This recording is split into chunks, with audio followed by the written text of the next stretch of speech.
The sound of the horse's hooves against the gravel road was a rhythm I had known my entire life. In our Amish community, the world moved slowly, guided by the cycles of the seasons and the teachings of Scripture. My name is Sarah, and my life revolved around faith, family, and tradition. To outsiders, our way of life might seem strict or even outdated, but to me, it was a reflection of God's will, a path of humility and obedience that brought peace to the soul. From dawn to dusk, my days were filled with work and prayer. Whether I was baking bread in the warm glow of the kitchen or tending the garden under a vast blue sky, I found comfort in knowing I was living as God intended, or so I thought. We were taught that simplicity honored the Lord and that our separation from the outside world kept us closer to Him. But as much as I loved my community and the stability it provided, I carried a quiet struggle in my heart. I often wondered if my efforts were enough. I followed every rule, prayed faithfully, and studied the Bible, but a small, persistent voice inside me asked questions I didn't know how to answer. What if I was missing something? What if, despite all my efforts, I still wasn't right with God? The fear of not being good enough lingered like a shadow, even in my most peaceful moments. These thoughts were my private burden, one I never shared with anyone, not even my husband. I believed that doubting my place in God's plan was a sign of weakness, so I buried my uncertainty beneath layers of discipline and routine. If I just worked harder, prayed more, and avoided mistakes, surely God would see my devotion. Everything changed one late autumn morning. I was tending to the chickens, scattering feed on the cold, frost-covered ground, when a sharp pain shot through my chest. It was unlike anything I had ever felt before, a crushing force that made it impossible to catch my breath. I dropped the feed bucket and stumbled to the ground, clutching my chest as my vision blurred. I could hear the distant sound of my husband calling my name, but his voice felt like it was coming from another world. Panic set in as my body grew weaker. I tried to pray, but the words wouldn't come. The pain subsided, replaced by an eerie stillness, and I realized with startling clarity that something was happening, something far beyond my understanding. I closed my eyes, and when I opened them again, the world around me had changed. I was no longer in the barnyard. The frost-covered ground, the chickens, and the wooden fence had disappeared. Instead, I found myself surrounded by a soft, radiant light. It wasn't blinding or harsh, but warm and inviting, like the first rays of sunlight after a long winter. The air felt alive, filled with a peace so profound it was almost tangible. As I looked around, I realized I was no longer bound by the heaviness of my physical body. I felt weightless, free, and more alive than I ever had before. Yet I couldn't shake the feeling of unworthiness that had always haunted me. Was this heaven? Was I about to face God? And if so, would I be found worthy? I took a tentative step forward, drawn toward the light, my heart pounding with a mixture of awe and fear. It was the beginning of a journey that would change everything I thought I knew about faith, grace, and the immeasurable love of God. As I stepped into the light, the world I had known faded away completely. There was no barnyard, no frost-covered ground, no weight of my earthly body. I felt like I was floating, yet at the same time I was steady, as though the ground beneath me was solid but invisible. The warmth of the light wrapped around me, filling me with a peace I had never experienced before. It was the kind of peace that silenced every worry, every fear, and every question that had ever lingered in my heart. The air shimmered with a soft, golden glow, and though I couldn't see the source of the light, It seemed to come from everywhere and nowhere all at once. As I moved forward, I became aware of the stillness, an all-encompassing silence that wasn't empty but full of presence. I felt as if I were being watched, not with judgment, but with a love so pure and overwhelming that it brought tears to my eyes. I don't know how long I walked, or if I was even walking at all, but soon the light around me began to shift. Shapes started to form, faint at first, like shadows emerging from the fog. The air grew brighter, and I realized I was standing before what looked like a gate. It wasn't a gate in the earthly sense, with iron bars or wooden beams, but a radiant structure made entirely of light. Its design was intricate, with patterns that seemed to flow and move, alive in a way that defied explanation. I hesitated, unsure if I should approach. My heart swelled with a mix of awe and unworthiness. What right did I have to enter such a place? Before I could retreat, I felt a presence beside me, a being of light so magnificent that I instinctively lowered my gaze. It wasn't a figure in the traditional sense, but a glowing form that radiated peace and authority. I knew immediately it was an angel, though no words had been spoken. "Do not be afraid," the angel said, its voice soft yet commanding. "You are here by the will of the Father." The angel's words settled over me like a balm, soothing my fears and filling me with courage. I followed as it gestured toward the gate, which opened slowly, revealing a scene that took my breath away. Beyond the gate was a vast expanse unlike anything I had ever imagined. The ground shimmered like glass, reflecting the brilliance of the light that filled the realm. Trees stood tall and majestic, their leaves glowing with hues of gold and green, and a river of crystal clear water flowed gently through the landscape. Every detail seemed to pulse with life, as if the entire realm was alive and singing praises to God. As I stepped through the gate, I felt a sudden rush of emotion. It was as though every burden I had ever carried, every worry, every doubt, every sense of unworthiness was being lifted from me. I felt free in a way I had never known, yet there was still a part of me that hesitated, unsure of what lay ahead. The angel led me further into the realm, and soon I saw a figure standing in the distance. My heart raced as I realized who it was. Jesus, there was no mistaking it. His presence was unlike anything I had ever felt before, radiant, powerful, and yet deeply personal. He stood with his arms open, a look of love and compassion on his face that brought me to my knees. "Sarah," he said, his voice gentle yet filled with authority. "Rise." I tried to speak, but no words would come. My heart felt as though it would burst from the sheer magnitude of his presence. Slowly I stood, my knees trembling as I met his gaze. His eyes were filled with a depth of love that I couldn't comprehend, as though he saw every part of me, my strengths, my failures, my fears, and loved me completely. "You have questions," he said, a knowing smile on his face.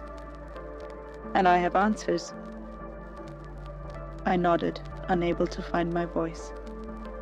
Tears streamed down my face as he stepped closer, placing his hand gently on my shoulder. The touch was electrifying, not in a painful way, but in a way that made me feel fully alive. It was as though his very presence was breathing life into every part of me. "Come," he said, gesturing for me to follow. As we walked, the landscape around us seemed to shift and transform. It was no longer the golden expanse I had first seen, but a path lined with bookshelves that stretched endlessly into the distance. Each shelf was filled with books and scrolls that glowed softly, as though they were alive.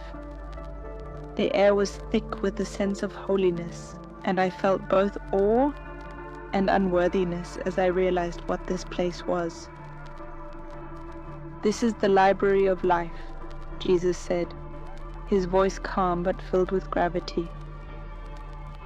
"Here is recorded every life, every thought, every action. It is a testimony to the Father's love and the free will He has given to all His children." I stopped, my heart pounding. "My life," I whispered. "Is it here?" Jesus turned to me, his expression tender. "Yes, Sarah. Your story is written here, just as every story is. But what matters most is not the record of your deeds. It is the condition of your heart." I lowered my head, shame washing over me. "I've tried to live faithfully, Lord, but I don't know if it's enough. I've followed the rules, but I've always felt like I was falling short." Jesus reached out and lifted my chin, his touch gentle but firm. "Sarah, it is not by your works that you are saved, but by grace. The rules you followed, the traditions you honored, these were good, but they are not the foundation of your salvation. Your faith, your love for the Father, and your trust in me, this is what matters." As his words sank in, I felt a weight lift from my shoulders. For the first time, I began to understand what grace truly meant. Not something I had to earn, but a gift freely given. The shelves around us seemed to glow brighter, as though they were reflecting the truth that was settling in my heart. Jesus gestured toward one of the shelves, and a single book floated down, landing gently in his hands. It was my book. The cover shimmered with light, and as he opened it, I felt a mixture of fear and anticipation. What would I see? Would it be enough? "You are here for a reason, Sarah," Jesus said, turning the pages, "and I will show you the truth of your life." And with that, the review of my life began. The book in Jesus' hands began to glow brighter as he turned the first page, and suddenly the world around me shifted. It was as though I was no longer standing in the radiant library, but instead stepping directly into the moments of my life. Each scene unfolded with such clarity that it felt as if I were reliving it. Yet this time I could see far more than I ever could when I was living those moments. The first memory was a simple one. Me as a young girl, no older than 7, standing in our small kitchen and helping my mother bake bread. The warmth of the oven filled the room, and the sound of my mother humming a hymn was as soothing as a gentle breeze. I watched myself carefully measure the flour, eager to earn her approval. But as the scene unfolded, I noticed something I had never seen before. A faint light surrounded my mother, radiating peace and love, and as she hummed, that light seemed to pour over me, filling me with a quiet joy. Jesus spoke, his voice calm and steady. "This is where the seeds of your faith were planted, Sarah. Your mother's love reflected my own, and it drew you closer to me, even before you understood who I am." Tears welled up in my eyes as I watched the scene fade, replaced by another. This time I was a teenager, walking home from the market with a basket of produce in my hands. A young boy from a neighboring farm ran up to me, his face streaked with tears. He had lost his dog and was frantic with worry. I remembered the moment clearly. I had stopped, comforted him, and helped him search until we found the dog hiding near a haystack. The memory should have been a happy one, but as I watched, I noticed something I hadn't before. While the boy's face lit up with joy when we found his dog, there was also a ripple effect, a wave of light that seemed to radiate outward from him. It touched his family, who were grateful for the boy's happiness, and then extended to others they interacted with. My small act of kindness had created a chain reaction of love and warmth that I had never realized.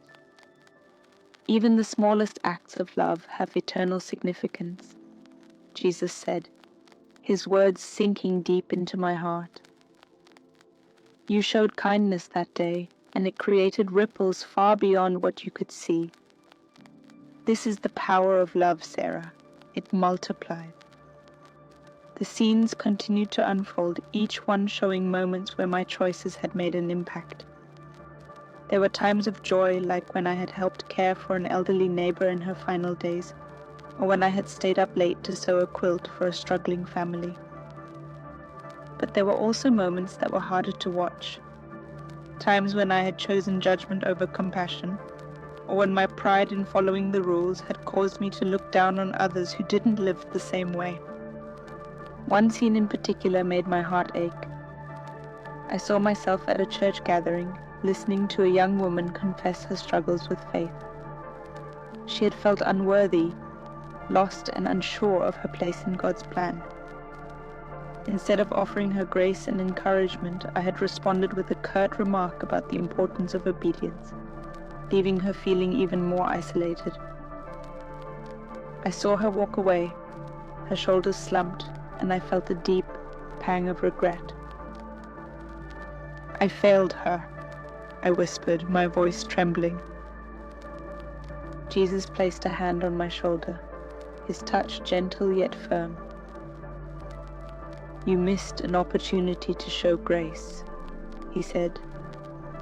But even in your failure, my love was working. That young woman found her way back to me through another. But let this moment remind you of the importance of reflecting my love in all you do.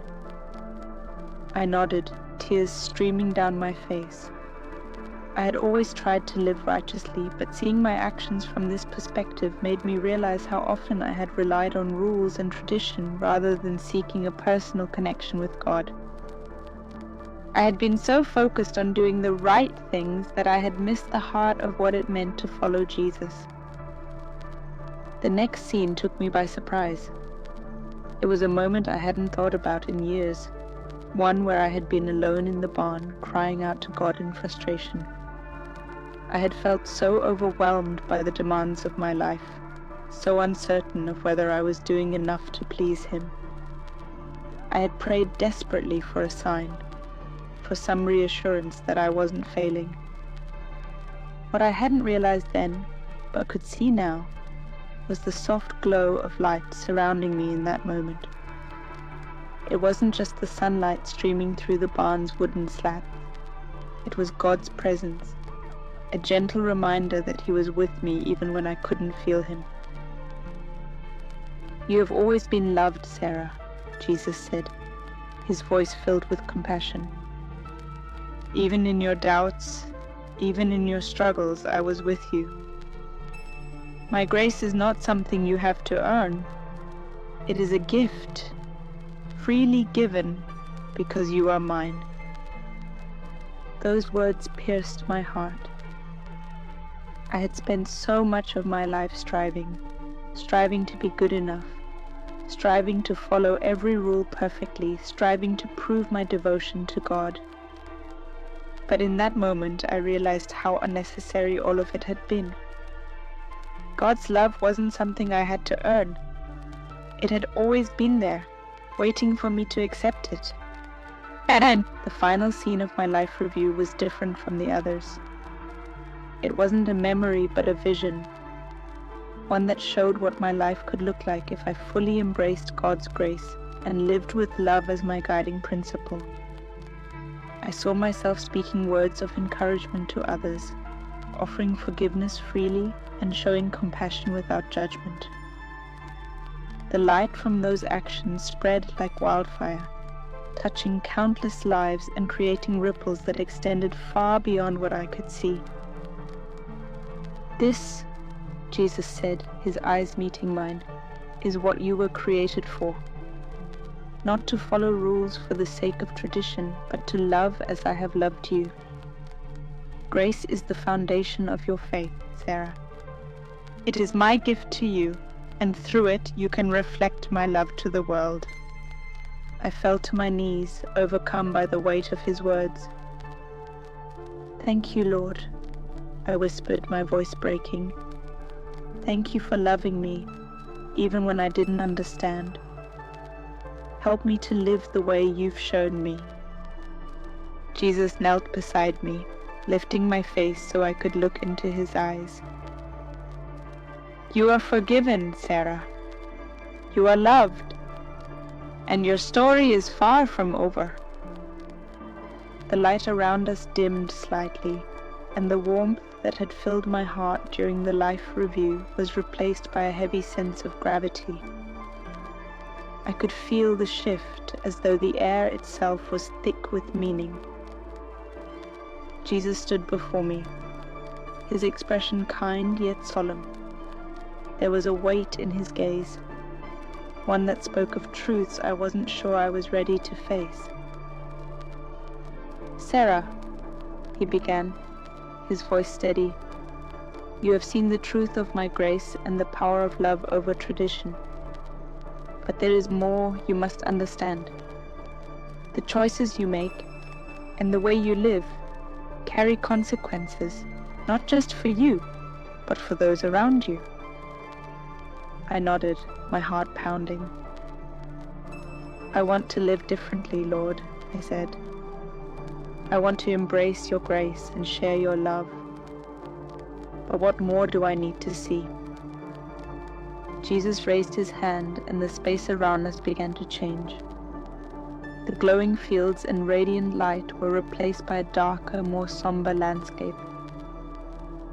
It wasn't frightening, but it carried an undeniable sense of urgency, as though I were being shown something deeply important. Before me appeared a vision of my own community. Familiar faces, simple homes, and the quiet rhythm of life I had always known. But something was different. The people looked weary, burdened, and disconnected. Their movements were mechanical, as though they were going through the motions without any real purpose or joy. "This is what happens when faith becomes bound by tradition alone," Jesus said. "When people rely on works to earn my favor, they miss the freedom that comes through grace. They labor under a weight I never intended for them to carry." I watched as the vision unfolded. Families gathered for worship, but their prayers felt hollow, their songs lifeless. It was as if their actions were performed out of obligation rather than love. My heart ached as I saw children growing up without fully understanding the depth of God's love, their faith reduced to a set of rules rather than a living relationship with Jesus. "What can I do?" I asked, my voice trembling. "How can I help them see the truth?" Jesus turned to me, his eyes filled with compassion. "You must show them, Sarah. Your life will be a testimony of grace, a living example of what it means to walk in my love. But you must also speak the truth, even when it is difficult." The vision shifted again, this time showing me a different reality. I saw what could happen if I returned to my old ways, clinging to tradition without embracing grace. I saw myself growing older, my heart weighed down by the same questions and fears that had haunted me for years. The ripples of my choices extended outward, affecting not just my own life, but the lives of those around me. I saw a young woman in the community, struggling with doubts about her faith. She looked to me for guidance, but my words, rooted in rigid rules rather than love, pushed her further into despair. I saw families torn apart by the pressure to conform, their relationships strained by an inability to offer forgiveness or grace. The pain and isolation that followed were almost unbearable to witness. Tears streamed down my face as I turned to Jesus. "I don't want this, Lord," I said, my voice breaking. "I don't want to lead others astray. I want them to know your love and grace." Jesus placed a hand on my shoulder, his touch steadying me. "This is why I am showing you this, Sarah," he said. "Not to condemn you, but to warn you. The enemy seeks to bind my children in fear and legalism, to keep them from the freedom I offer. But you have seen the truth, and now you have a choice. Will you live in that truth and share it with others, or will you allow fear to keep you silent?" I took a deep breath, the weight of his words pressing on my heart. "I'll do it," I said, my voice filled with determination. "I'll share what I've seen. I'll help others understand your grace."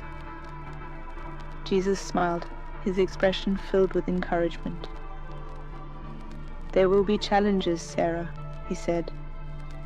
"Some will reject your message. Others will resist the truth, clinging to what they know. But do not be discouraged. My Spirit will go before you, preparing hearts and opening minds. Trust in me, and I will guide you."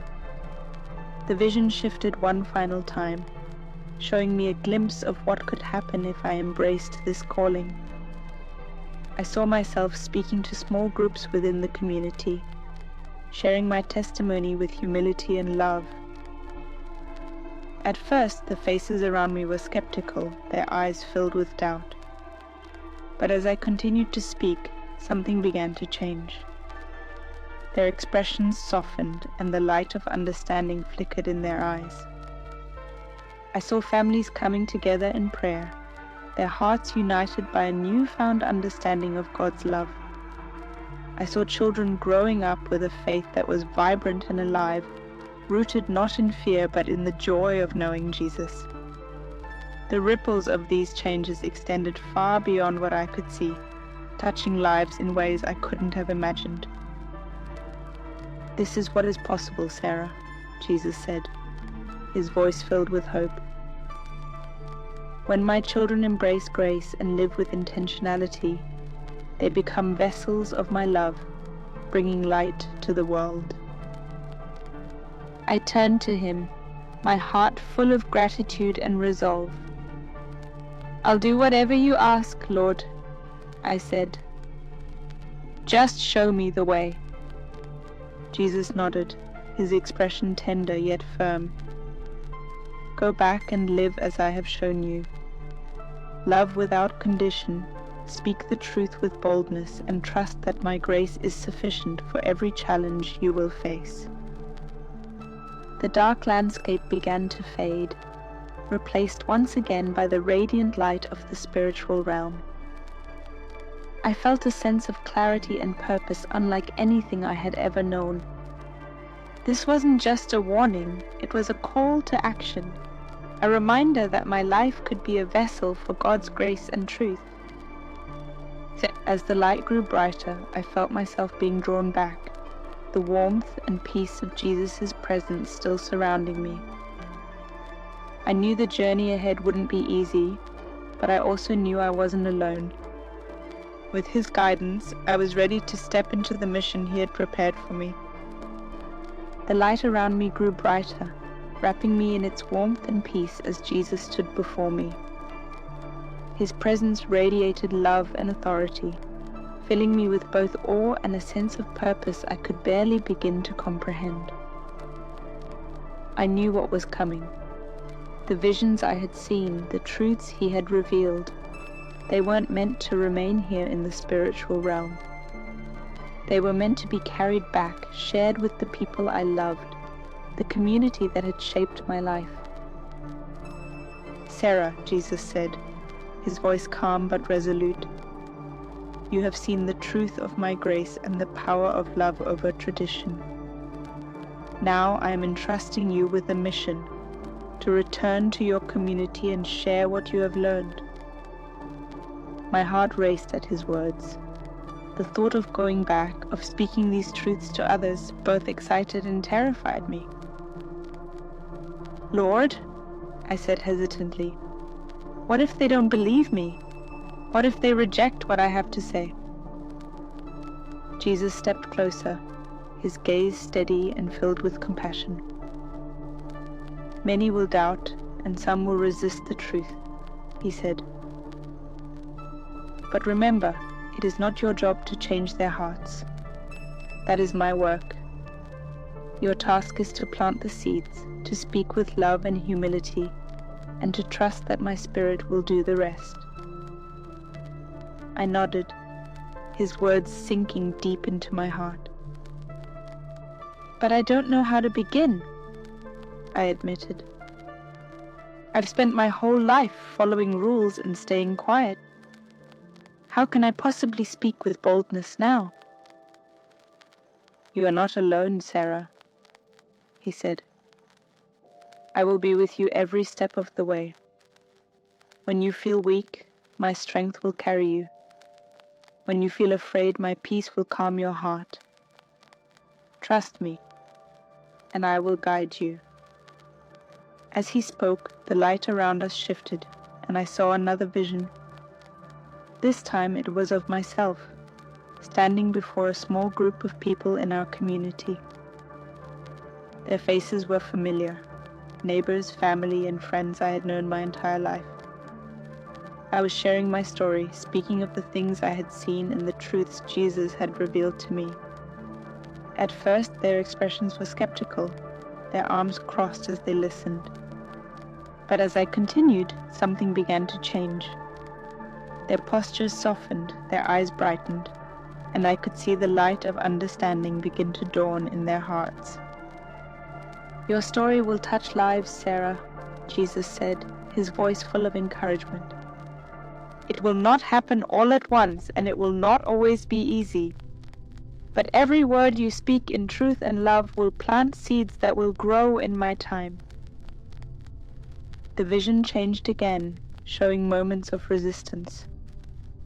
I saw members of the community shaking their heads, walking away from my words, and even speaking against me. The sight filled me with a sense of dread, but Jesus placed a hand on my shoulder, steadying me. "Do not be discouraged by those who reject the message," he said. "Even when it seems like nothing is changing, trust that I am working. Some seeds take time to grow, but they are never wasted." And then I took a deep breath, the weight of the mission settling over me. It felt overwhelming, but at the same time I knew it was the right path. This was what I had been created for. Not to live a life of quiet adherence to rules, but to reflect the love and grace of Jesus to those around me. "But Lord," I said, my voice trembling slightly, "what if I fail? What if I can't live up to this calling?"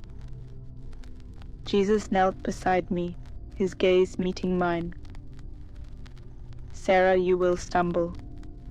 You will face challenges and moments of doubt. But my grace is sufficient for you. It is not your perfection that matters. It is your faith, your willingness to follow me, even when the path is hard." His words brought tears to my eyes, but they also filled me with a quiet strength I hadn't known before. "I'll do it," I said, my voice firm despite the fear in my heart. "I'll share what you've shown me. I'll trust you to guide me." Jesus smiled, his expression full of love. "That is all I ask, Sarah. Go back and live as a testimony to my grace. Love without condition. Speak the truth with humility. And trust that I am with you, always." The light around us began to grow even brighter, enveloping me in its radiance. I could feel myself being drawn back, the weightlessness of the spiritual realm giving way to the heaviness of my earthly body. But even as the warmth faded, The peace and purpose I had found remained, burning brightly within me. "Remember," Jesus said, his voice echoing in my heart as the light began to dim, "your story is far from over. This is just the beginning."